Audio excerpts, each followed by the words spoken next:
ये आज मैं आप लोग के पास ताला चाबी का गीत लाई हूँ। देखिए ताला चाबी का गीत में कितना दम होती है।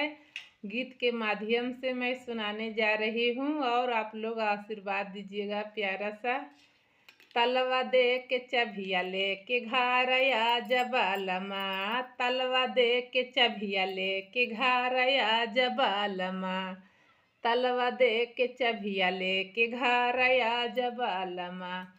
अपना माई के भरोसे घर जन छोड़ बलमा, अपना माई के भरोसे घर जन छोड़ बलमा। भीतरे खाई है खूब मोटाई है हमसे लड़ी है बलमा, भीतरे खाई है खूब मोटाई है हमसे लड़ी है बलमा। तलवा दे के चबिया लेके घर आ जबालमा, तलवा दे के चबिया लेके घर आ जबालमा। अपना माई के भरोसे घर जन छोड़ बलमा, अपना माई के भरोसे घर जन छोड़ बलमा।